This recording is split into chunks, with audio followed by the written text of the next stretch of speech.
Hey, my name is Olli. Hello, I'm Jarkko. And you are watching Brutally Delicious. Korpiklaani, everybody. Thank you. 1, 2, 3, 4. The Brutally Delicious Podcast. The Brutally Delicious Podcast. The Brutally Delicious Podcast. The Brutally Delicious Podcast.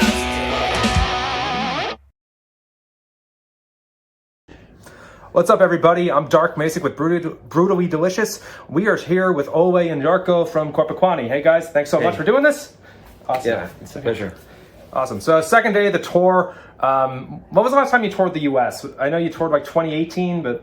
2019. That was we did at the end of the year we toured with Elevate, and that was the last US tour, and that was basically the last tour, like anyway, like before the COVID hit the world, and then since then we haven't really done any proper tours except now. Like a few weeks ago we did the little UK Ireland tour with Hailstorm, and then we did South America for a few shows, but other than that we haven't really toured in like 4.5 years and no proper tours. So this is a very welcome thing. You did 70,000 tons of metal last year, right?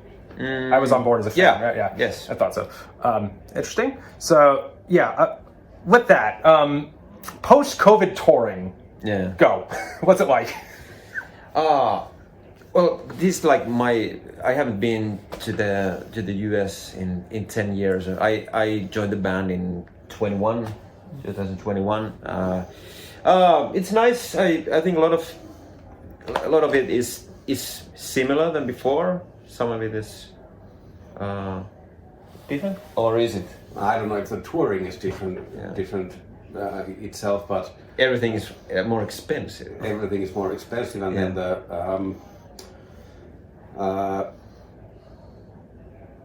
these people don't buy pre-sale tickets anymore, which is a problem in many cases because everything was being cancelled all the time, like during the COVID times. You buy a ticket and then it gets postponed and cancelled. So people don't buy those pre-sale tickets anymore, and then many bands like to have anything happen, they need there has to be some sort of prepayment made by the promoters. And then the promoters can get the money from the pre-sales, they can make the prepayment, and everything gets cancelled.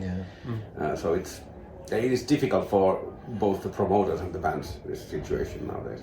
I can't blame the people for doing that, because everything was shit for 5 years, 3 years or whatever. So are people just showing up and buying day of? Like, I gotta say, as a fan with like a degree of anxiety, I always bought the day they went on sale. Right. Like, there's a lot of people day of buying at the door now? I don't think that much, but I mean that they buy tickets way closer to the actual event than they used to. So the promoters who need the money for the running cost beforehand, they don't have anything, right? Because like you have to have quite a lot of money to actually, like yourselves, you have to have a lot of money to start doing anything. You can't rely on the pre-sales anymore. Interesting. Yeah, if you want to be a millionaire in the music business, you have to start as a multi-millionaire. I've heard that one. There's a joke like that goes around the business world. Like, the easiest way to become a millionaire is to start as a billionaire. It's a funny one. So you have a new album out. It just came out Friday. I'm an American. I speak one language. Can you pronounce it for me? It's called Rankarumpu. Okay. Now, what does that translate to? I think it basically the best translation is like a ragged drum. So what you see on the album cover is like a shaman drum, and it's old and very used, like a ragged old drum. Yeah. Oh, that's a great title for like a folk metal band, like you guys would be. Yeah. So I gave it a quick listen. Tell me if I'm like off on these things. One, it feels a bit heavier. Like, obviously you're in the metal genre, but like I got the idea it was a little heavier or darker. Was that an intentional move? Yes, in some ways. I think Jonne bought himself a new guitar and wanted to make thrash metal riffs. So I think he found many thrash metal riffs from that guitar, and I guess that kind of like became more aggressive and faster, I guess. Yeah. I don't necessarily find it heavier in that sense, but faster, trashier, maybe. Faster, thrashier. I mean, at least in our American metal scene, we'd usually call that heavier. Like, what a European, like, What is heavier then? Does that mean more like Black Sabbath? Like, to me at least, it sounds more He's like a big Sabbath more doom and gloom, and Yeah. that makes it heavier in that sense. But first of all, who's in metal that isn't a big Black Sabbath fan? Liars. That's who. Yeah. I thought I heard a bit more violin too. I mean, you can speak to that, I hope. But This is my first Korpiklaani album, and yeah, might be. I think I was pretty heavily involved in doing the arrangements. We talked a lot about it with Sami, the accordion player, and Jonne, the main guy.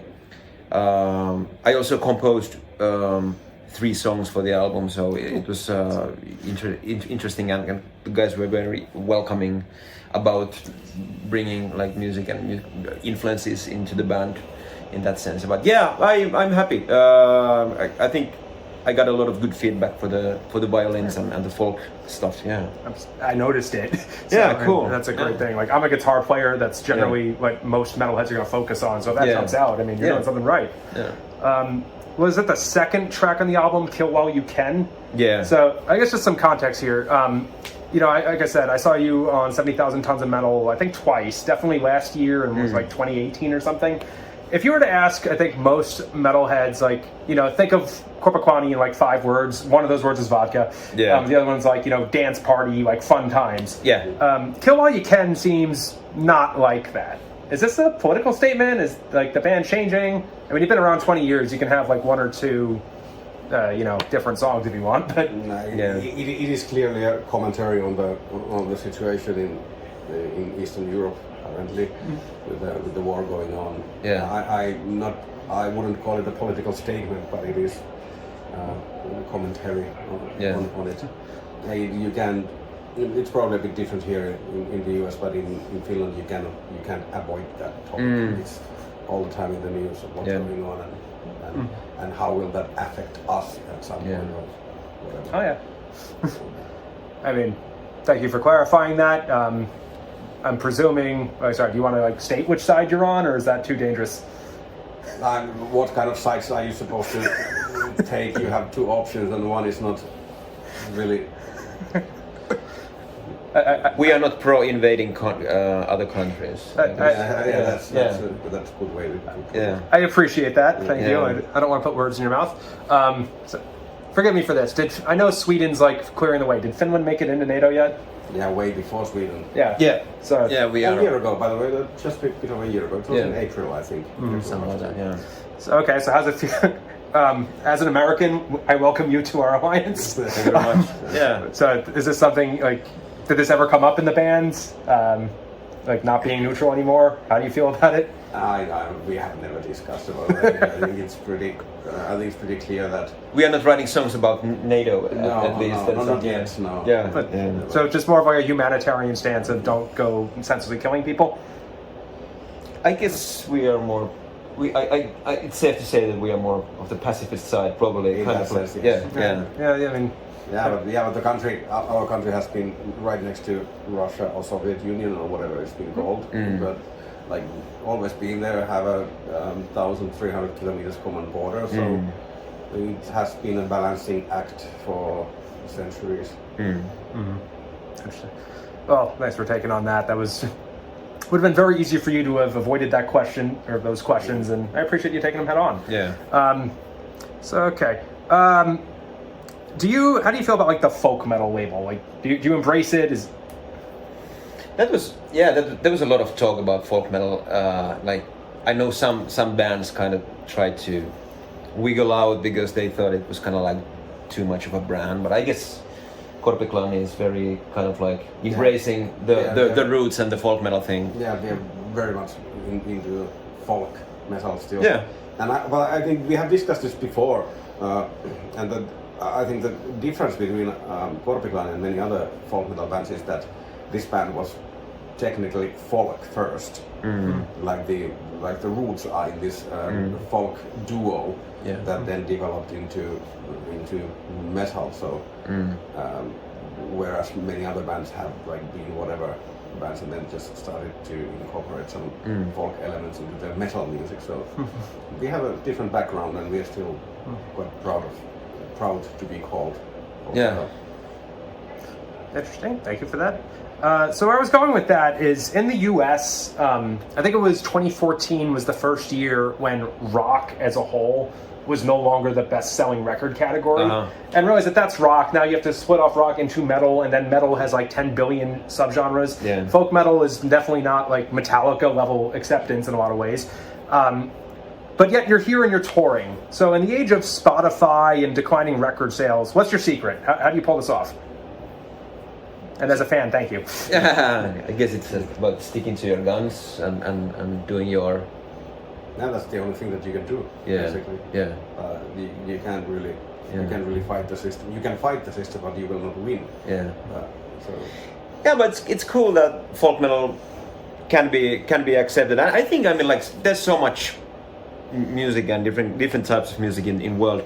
I mean, there's this Viking folkish things being incorporated into like is Vardru now. They were doing the Vikings, the TV series. I think they got it like. What's that? I think it was. I don't Sorry think if I got it wrong, but I think there's a lot of being accepted a lot more about this kind of like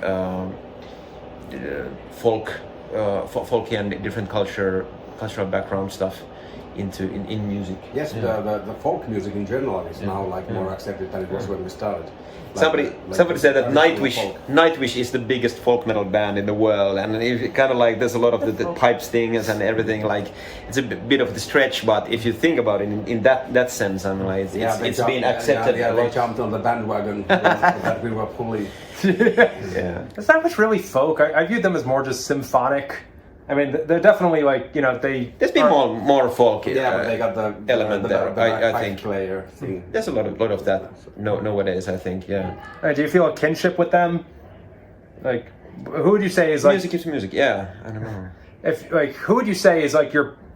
Let's say the band had to cancel a gig. Who would be the best replacement in the scene? If we had to cancel, yes. Yeah. I have no idea. I never thought of that. Because I think we were there was a book written in Finland a few years ago called about the folk metal Big Five, which was us and then some other bands like Turisas, where that Olli used to play with, Turisas, Ensiferum, Fintroll and Moonsorrow, and us, like basically five folk metal bands from Finland. And if you think about those bands, like all are labeled as folk metal and all very different musically. There's black metal, there's power metal, there's whatever epic battle metal. Metal, very different stuff. Yeah. But basically, you could replace like any one of us would have to cancel. Then you could put anyone to replace them, but it would be different. It would be accepted as folk metal, but it would be different. But if we had to call somebody, I would probably say, I want to offer a chance to Moonsorrow whenever. I mean, they're like my personal big favorite. I don't know, if you want to like a folkish party band, then just call Daystrom or something like that, probably. I wasn't even thinking of them, but I guess, they are the similar vibe in terms of like... They've been thrown in the same kind of like box, whatever. Obviously very different band, but... I guess they always need a box, like let's throw these bands in they are not folk metal, but that's cool. It's the same party vibe. Yeah, sure. Guys, thank you so much. It's been awesome. Yeah, Olli thanks so much. And Jarkko.